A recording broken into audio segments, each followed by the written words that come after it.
Šeštadienio popietė. Svečiuojasi Virgis ir Eimis Švabai. Šnekamės prie puodelio kavos, arbatos, nepriklauso kas ką labiau mėgsta. Namų aplinkoje, taigi tikiuosi, kad klausytojų netrikdys netikėtai pasigirdę garsai iš aplinkos.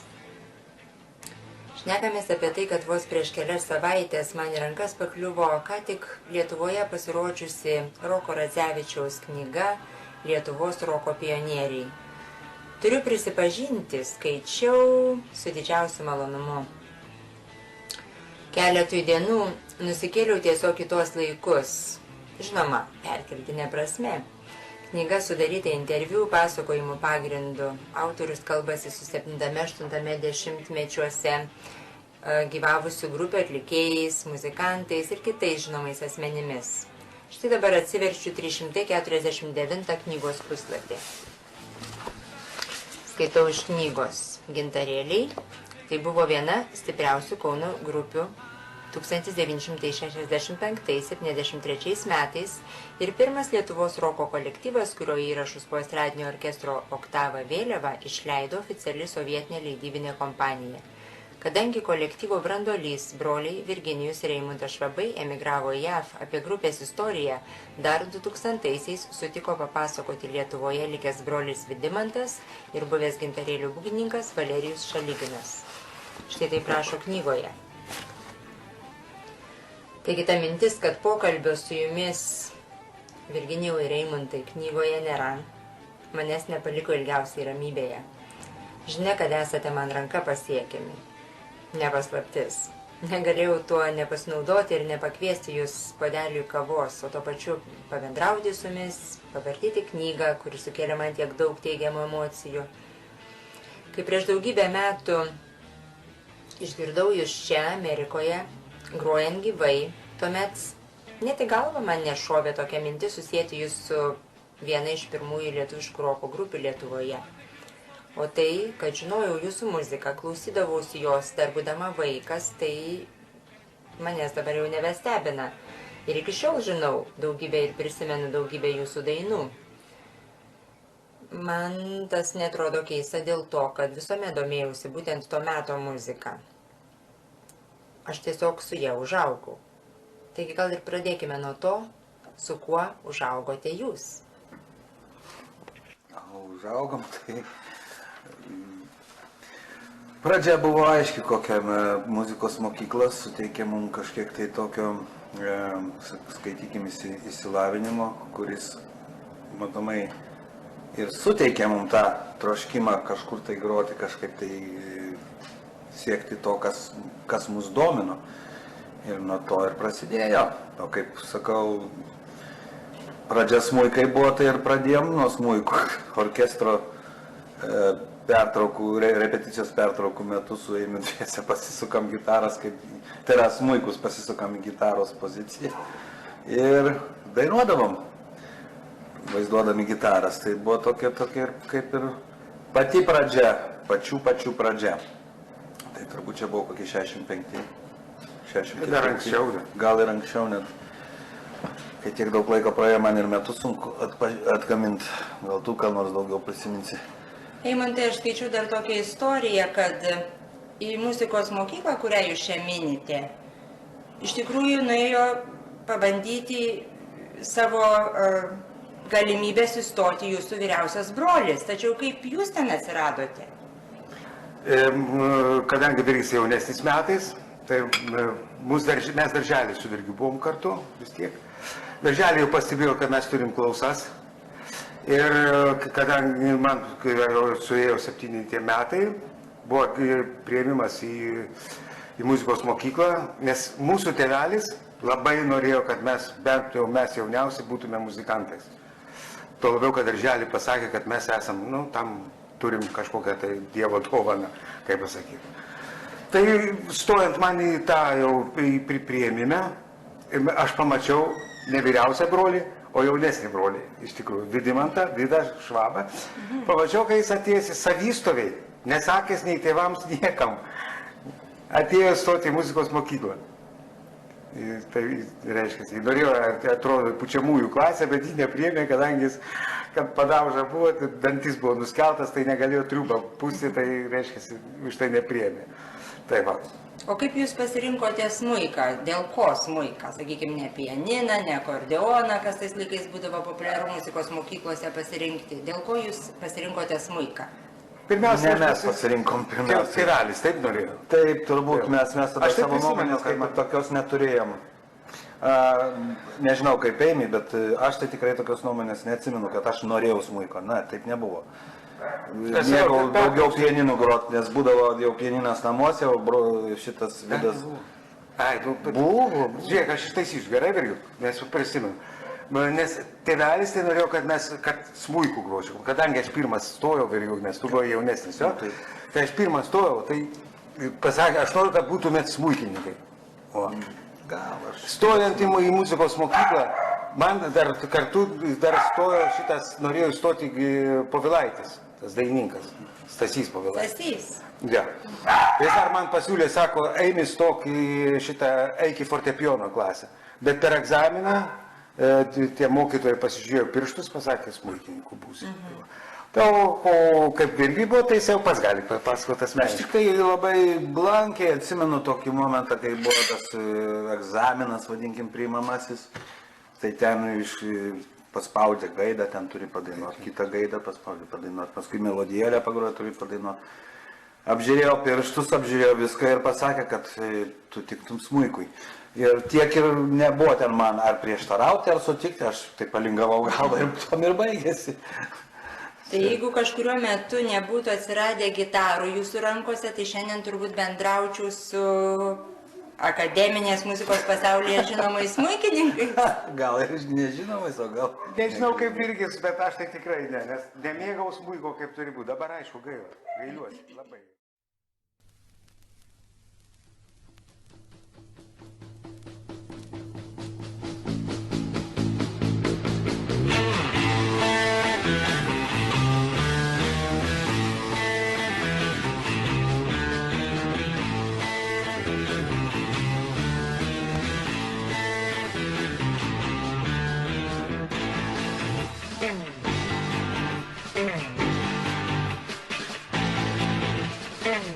Sabis motina ir tėtis, kas tam sūnui darosi, pagamina ėmė dėtis ir gitaros versi.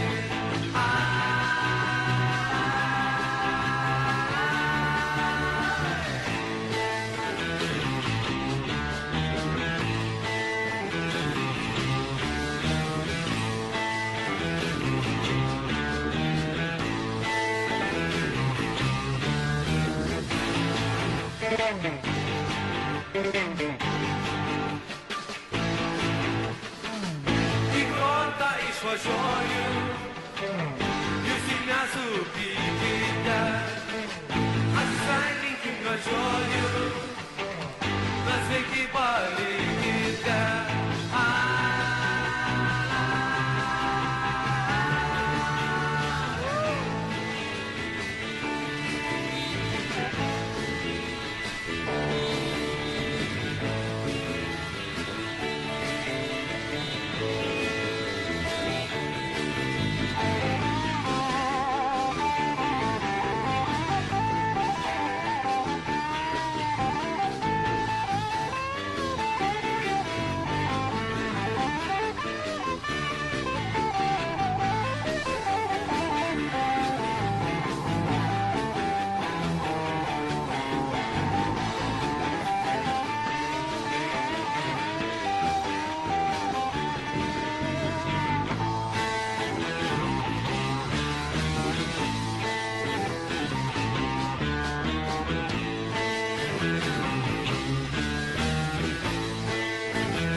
Tai papasakokite, kaipgi atsirado tos gitaros jūsų rankose.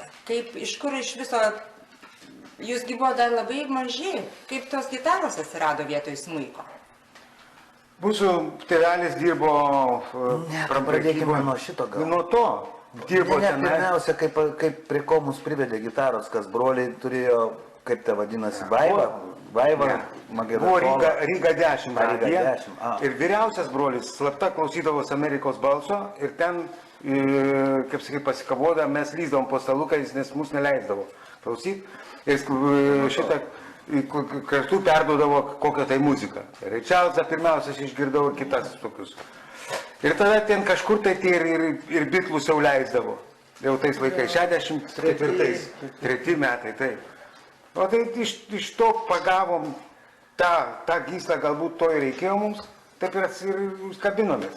O kadangi tėvelis dirbo prekyboje, buhalteriu, jisai paskambino į parduotuvės ir surado kokias tai sulaužytas gitaras, nes pinigų neturėjau, nes mes 5 broliai reikėjo išlaikyti. Tai tas Nurašytas gitaras. Nurašytas, jo. Aš eidavau į parduotuvę, parsineždavau tas sulaužytas akustinės gitaras, droždavau iš fanieros dangtį, klijuodavau, tai taip toliau. Su viniukais ir visai bandydavom. Ir taip ir pradėjom 2 gitaras. O kaimynų, tas mūsų dalyvis Jonas Toleikis, jie jau turėjo geras gitaras. Tai jau toks tas gerą gitarą turėjo, mes 2 prastesnės, bet va susijom ir pradėjom. Šitaip. Taip ir susikalėm. Susikalėm gintarėlių grupę, tokia vadinama.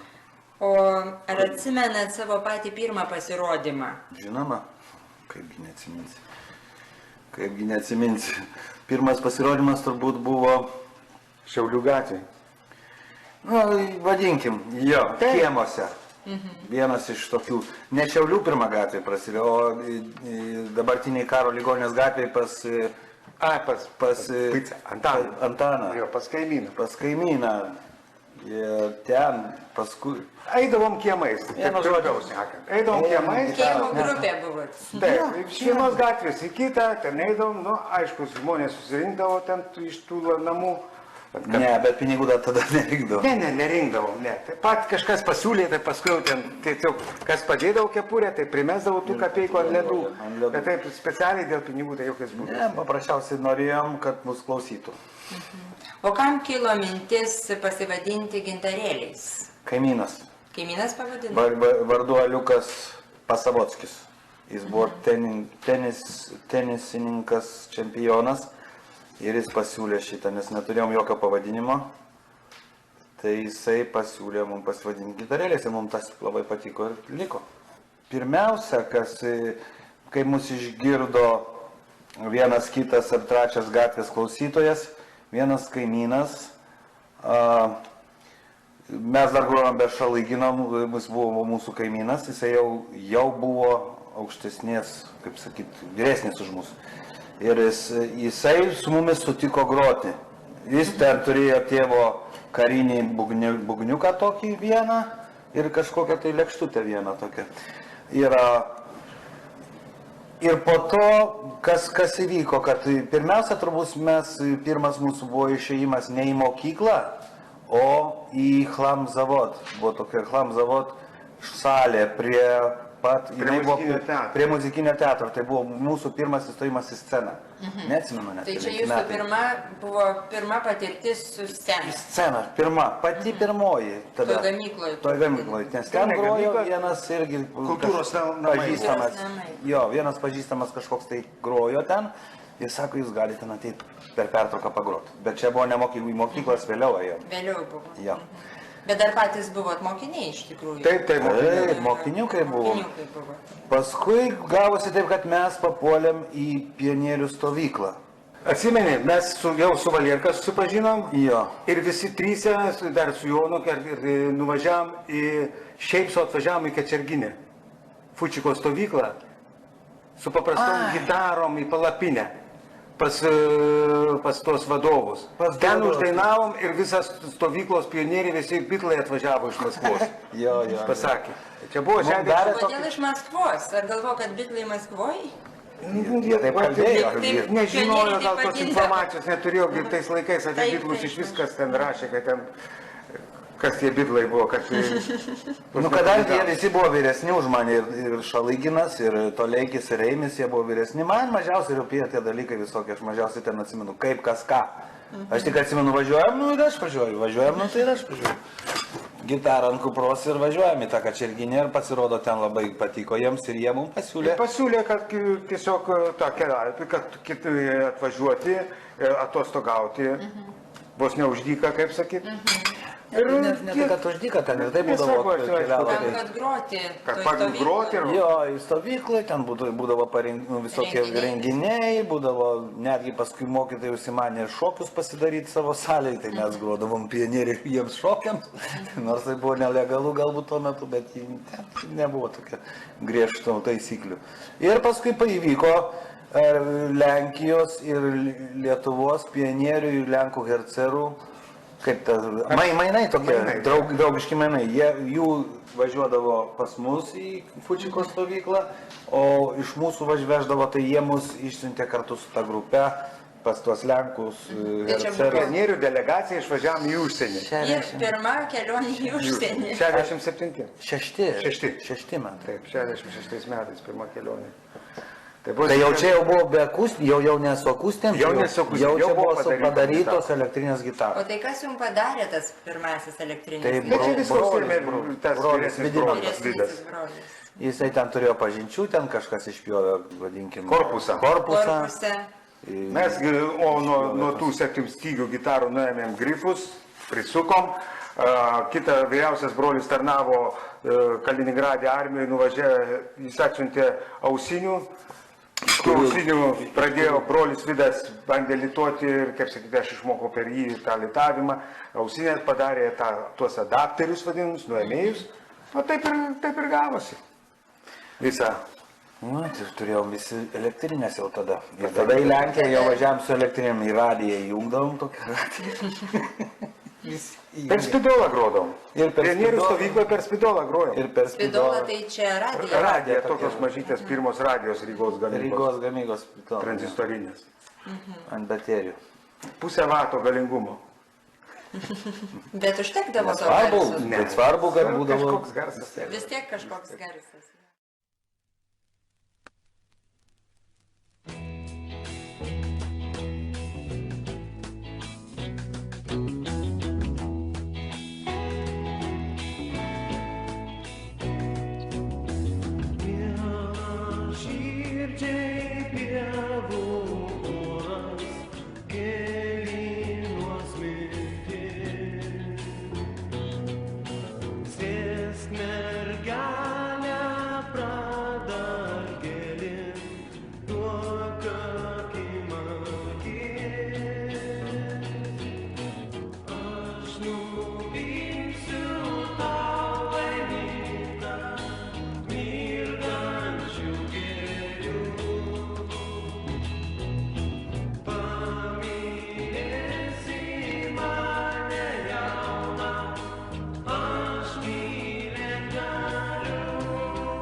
Pamylėsi mane jauną, aš mylėt galiu.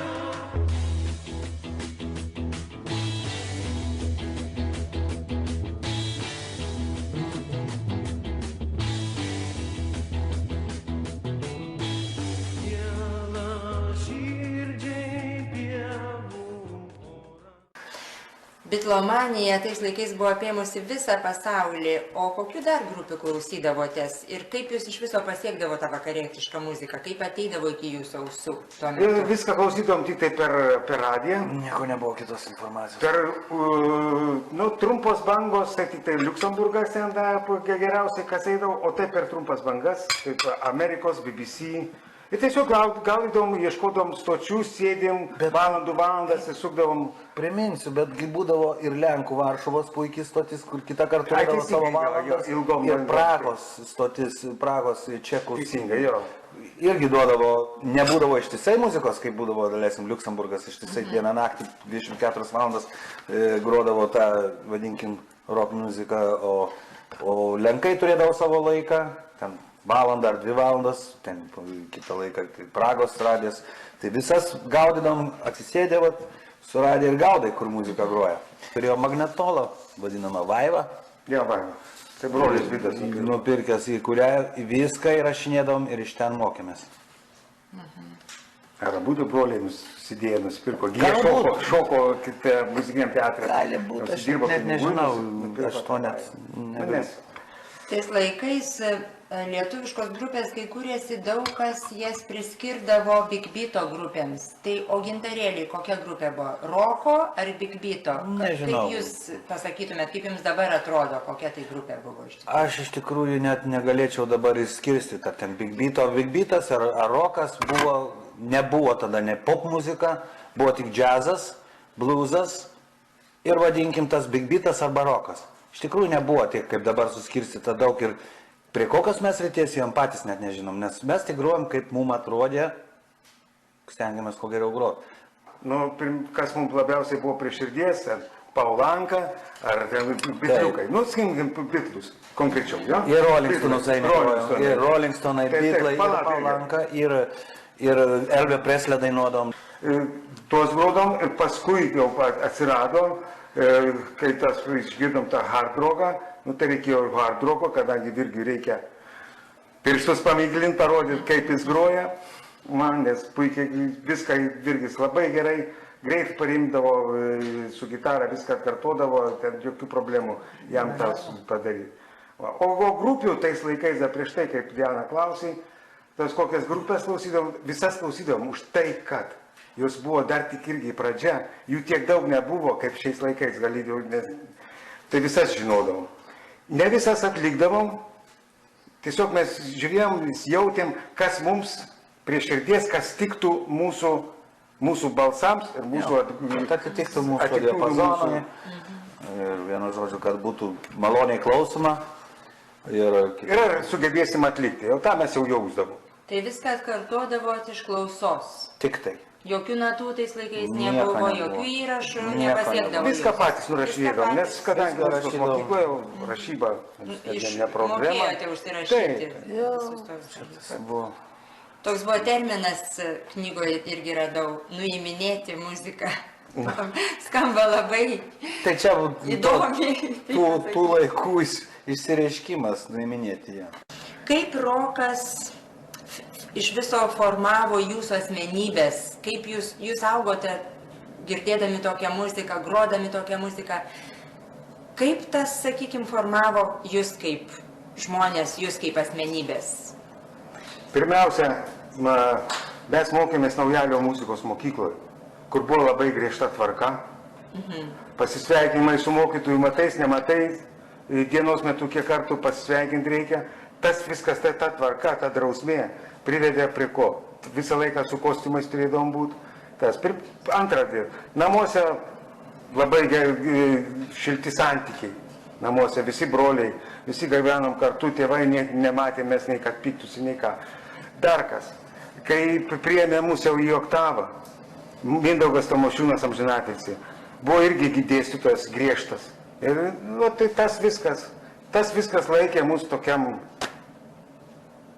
toj drausmėje, tokiam, nei per gatves, neieškot kažkokiu tai ten nuotikiu ar ką, o tiesiog tam išsilaikyti kaip grupiai, rimtai grupiai. Nes mes su tom kitom grupėm, kurie buvo ten, ką Lietuvoje, Kaune, pirmiausia, aišku, jos ten kurdavosi tai toliau, mes niekad neieškojom, su Virgiu net negalvodom, kad ten, ar su jais, o ten jisai geriau groja, konkurencijos kažkokios ar ką, mes darėm tai, kas mums patiko prie širdies viskas. Ir tas mus laikė. Tai žodžiu, kažkokius hipių judėjimus niekada nebuvote įsivėlę. Plaukus auginom. Buvo ilgaplaukiai. Jo, iš mados buvom, nes visi Taip, tuometiniai tik tai. pavyzdžiai, visos grupės buvo ilgaplaukiai, tai mes negalėjom būti pliki. Automatiškai kažkaip turbūt sekėm tom pėdom, kad nebūtumėt kitokie. Džinsus vis tiek nešiojate, turbūt, jeigu jų iš viso buvo galima gauti. Gavom džinsus. Atsimenu, pirkau iš Lenkų kažkokie, kai buvo atvažiavę Lenkai, atsivežė Super Rifle. Tai pirmieji džinsai buvo, bet čia kokie 67 ir 8 metai. Tas mados sekimas, tas buvo tik tai tiek. Čia gerai, aš skaičiau, yra, atrodo, knygoje, ar kažkur tai yra tas Raganių, tas būgnininkas, dabar Natanas, tas, kur Izraelį. Jisai, sako, gintarėliai, sako, nebuvo tos tikrai hipiai. Jis teisingai pasakė. Nelinkom mes į tą pusę kažkaip. Kad plaukus nešiom, pirmiausia, tai jau mes, aišku, mes jau priklausėm Oktavą, jau mes visai kitokie. Jo, tas mūsų 68 metais jau mes mus pakvietė į Oktavą. Tai jau ten mūsų pasikeitė visas ir mąstysena, nes mes iš pradžių galvom vienaip apie muziką, stengiam viską daryti, kaip papuolėm į orkestrą. Jau reikėjo biškį pereiti prie kitko, reikėjo biškį daugiau susitikti su džiazu, su estradinė muzika, vadinkime, orkestrinė muzika, ko mes keturiese negrodavom. Jau tada mes turėjom įeiti į dar platesnį, vadinkime, muzikinį pasaulį.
Sakykit, kas labiausiai strigė jūsų prisiminimuose iš tų laikų, kai tapote Oktavos ansamblio ritminė grupė, taip būtent taip jūs vadindavo? Taip ir vadindavo. Kas labiausiai iš tų laikų įstrigė prisiminimuose?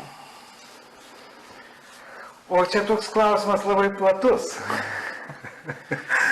Kas įstrigė? Pats priėmimas, kad gavom tikrus, vadinamai tikrus jau instrumentus. Nesamapalų, kaip ten savo. Nesavadarbius. Lietuviškai sakyti, bet mes tada samadėlką vadiname. Tai kad tie instrumentai, jau ta aparatūra, kurią mes, sakytum, kaip rodom per radijas, ar ten 6 vatų, kažkano padaryta, visi susijungia, jau kažkas tokio atskirai, orkestras, užsienis.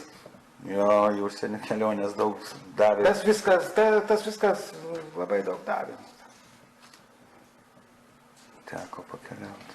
Gal išliko atmintyje kokie nors iš koncertinių laikų prisiminimai, gal sakykime, tiesiog ar nenorėjote kada nors kam nors pasakoti, ar buvo nelabai leidžiama tą daryti. Gal turite kokių nors, sakykime, tokių užslėptų savo atmintį prisiminimų, kuriais dabar tiesiog norėtumėt pasidalinti? Žodžiu, visas tas, kas įdomiausia iš jų? Įdomiausia tas, kad būdavo labai visuomet gražu po koncerto, gražų sutikimai ir vakaronės, ir vaišės, ir taip toliau, gerbėjai, ir vadinkim,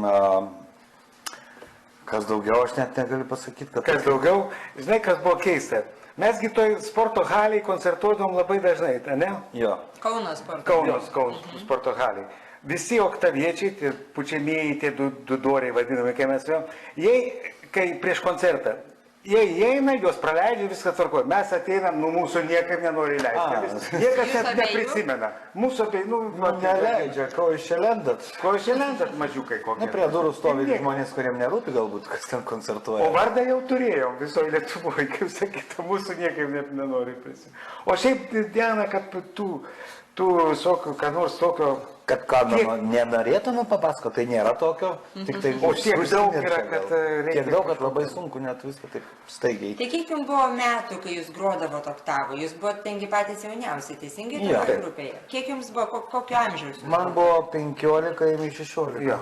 Ir tokius vaikus jūs priėmė groti? Taip, kai reikėjo važiuoti į užsienį, paso tai aš neturėjau. Bet ne 16 metų irgi. Reikėjo važiuoti į šitą Viduržemio jūros oktavą.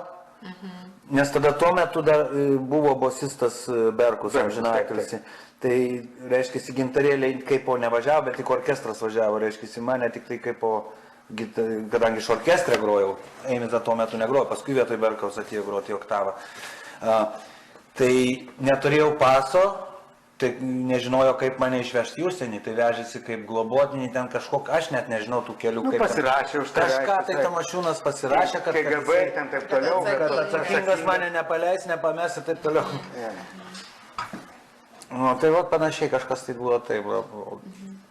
Tai kiek metų išgrojote su po oktavos sparnu, sakykime? Iki 73 metų. Iki 73 metų. Tai oktavo čia, taip, o gintarėliai, taip mes turėjom koncertą Vilniaus universitete ir mūsų būgnininkui Valerijui Šalyginui buvo pasidarė nelabai gerai, jis turėjo sveikatos problemą ten. Su širdim. Kažką, tai man pamatėm, kad ir aš pasakiau, viskas, Valerija, baigė. Ne, daktarai jam tą patį pasakė, tai negalima streso. Bet neieškojot kito būgnininko, jo vietą atsirado kažkas, ar tiesiog taip ir baigėte savo karjerą? Buvo Vladas Telukinas, bet jau nebuvo tas, kas tai buvo su Valerijum Šalyginu. Tai buvo, su Valerijum tai mes repetuodom, tai buvo gintarėlių brandulys. Valerijus Šalyginas, dar anksčiau, dar Jonas Toleikis, Julius Brazaitis. Ir mes, kaip sakyti, tai buvo toks brandulys. Kai Vladas Telukinas, jau čia tai tiek, ir pas mus jau tų grojimų tokių jau netiek dažnai būdavo. Mes jau kitokie buvom, jau kitą muziką labiau, kaip sakys, žiūrėjom. O į kokią muziką? Čia jau buvo, kaip sakant, į jazz rocką pirmiausia. Jazz rocką jau buvom palinkę daugiau į jazzinę ir jazz rocko. Kadangi Šalyginas buvo roko. Grinai roko. Rokistas, jisai jau ir prie džiazo nelabai. O Telukinas buvo aplamai muzikalus. Ir džiazą, ir jazz roką, ir roką. Pilnai atlikdavo savo funkcijas visose žanruose. Bet jisai buvo tinginys ir nenorėdavo repetuoti. Tai mums būdavo problema. Mums reikia programą statyti, be būgnininko negali.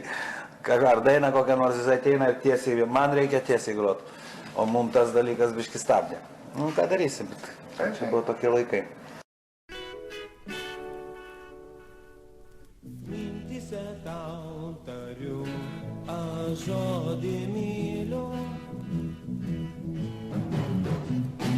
Tavo akis aš norėčiau bučiuoti kasdien.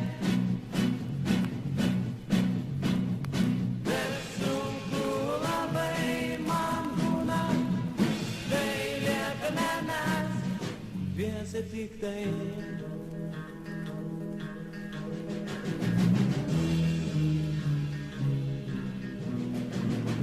gaila, kad tu supras manęs nenorėjai ir mano meilė lieka tik tai